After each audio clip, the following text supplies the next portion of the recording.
Assalamualaikum warahmatullahi wabarakatuh. Halo teman-teman semua, kembali lagi di channel Belajar Cyber Security. Pada video kali ini masih di playlist Watch Series, saya akan coba membahas berkaitan dengan file alerts.json dan juga alerts.log. Kalau teman-teman ikuti video sebelumnya berkaitan dengan alert threshold ya, jadi dua file ini baik itu alerts.json dan juga alerts.log adalah file-file yang menyimpan alert ya pada Wazoo. Dan keduanya sebenarnya menyimpan informasi yang sama, yaitu berupa alert. Namun untuk alert.json itu disimpan dalam format JSON, sedangkan untuk alerts.log itu disimpan dalam bentuk informasi yang baris ya, dan mudah kita lihat oleh admin, kita baca, kita pahami. Dan pada Wazoo sebenarnya data yang ditampilkan pada Wazoo dashboard dan diindeks oleh Wazoo indexer adalah alert yang disimpan pada alerts.json ya, karena format JSON yang terstruktur ya berdasarkan key dan value sehingga dia mudah untuk diolah dan diindeks. Di sini sebagai contoh, ketika di suatu endpoint kita monitoring suatu website dan kita mengakses URL yang invalid, maka akan dikirim suatu log ya, pada di sini contohnya pada Nginx di access.log akan dikirim ke Wazoo, kemudian dari Wazoo akan menganalisanya dan akan membuat alert yang disimpan baik itu pada alerts.log dan juga alert.json. Kita akan coba. Oke, di Wazoo saya sudah ada satu buah endpoint yang saya monitoring dengan nama agent_1 di IP 192.168.1.101, di mana pada endpoint ini menjalankan service Nginx, sebuah website. Ini dia teman-teman websitenya. Dan sekarang akan kita coba men-trigger alert dengan mengakses URL yang invalid. Di sini pada Wazoo server saya menjadi root, dan kita coba lihat di file log alerts.log dengan menggunakan tailminf.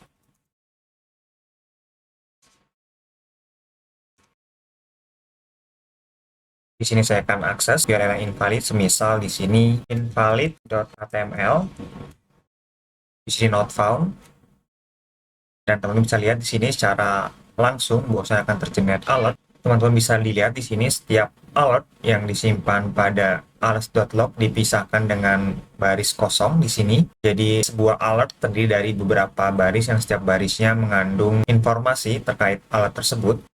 Kemudian sekarang kita coba di alert.json. Nah, ini karena formatnya JSON. Saya coba akses kembali URL yang invalid, sekarang invalid.php. Teman-teman bisa lihat di sini ada alert baru, ini dia yang tadi baru ditambahkan.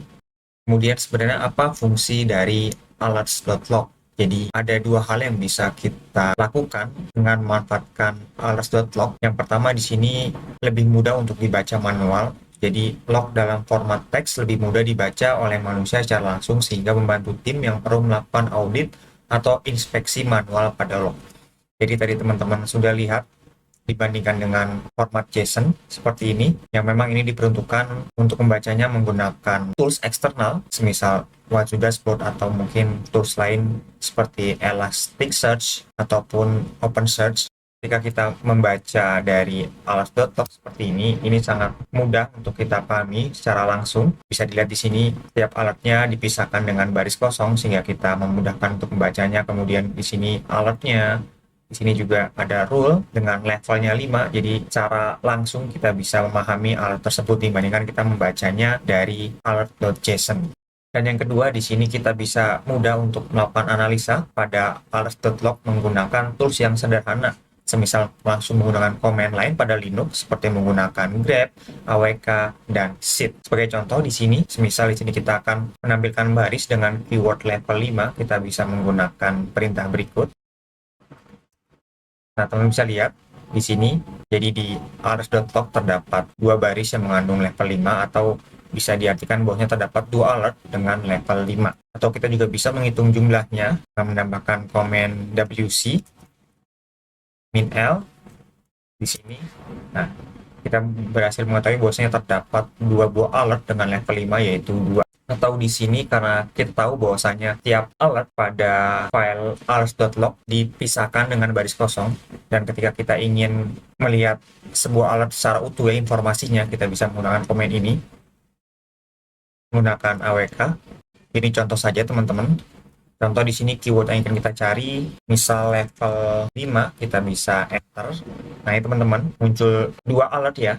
Kita kalau sebelumnya hanya menampilkan baris yang memiliki keyword yang kita cari, di sini kita secara utuh ya, informasi satu alert. Jadi ada dua di sini, sama-sama web server 400 error code ya untuk rule description-nya. Jadi kita bisa menganalisisnya. Selanjutnya, mungkin ada pertimbangan bahwasanya teman-teman ketika sudah tahu ya apa itu als.log dan sepertinya teman-teman mempertimbangkan untuk tidak menyimpannya dengan alasan semisal untuk efisiensi penyimpanan karena defaultnya Wazoo menyimpan alert baik itu pada alerts.json dan juga alerts.log sudah pasti akan memakan kapasitas storage ya, atau penyimpanan, atau di sini performa lebih baik karena tadi Wazoo melakukan pencatatan, berarti melakukan aktivitas menulis pada suatu file baik itu pada alerts.json dan juga alerts.log. Jadi ketika kita menonaktifkannya, satu, kita bisa melakukan efisiensi penyimpanan ya, jadi kita tidak perlu mencatat alert pada alerts.log, cukup di alerts.json, dan juga performa terutama pada Wazoo Manager yang lebih baik karena jadi dia hanya bekerja untuk menulis alert hanya pada satu file yaitu alerts.log.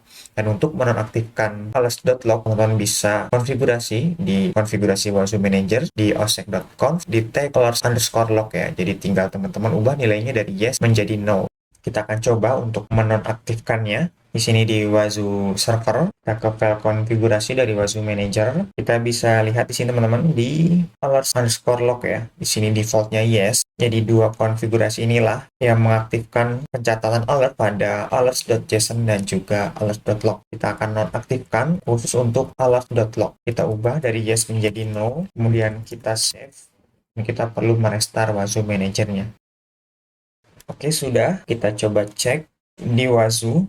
Kita refresh. Sekarang kita akan coba melakukan akses pada endpoint sehingga menimbulkan alert. Sini kita coba misal dashboard.php, kita enter. Di sini not found, harusnya menimbulkan alert. Kita coba refresh. Oke, teman-teman bisa lihat di sini sudah muncul alertnya web server 400 error code. Kita coba lihat di sini. Kita coba nanti cari menggunakan nilai dari field ID. Kita copy. Kita coba cari. Pertama kita coba cari di untuk JSON. Nah, ini ada teman-teman ya. Ini dengan format JSON. Namun untuk .log ya, alerts.log ini tidak ada seperti itu. Jadi kita berhasil menonaktifkan pencatatan alert di file alerts.log.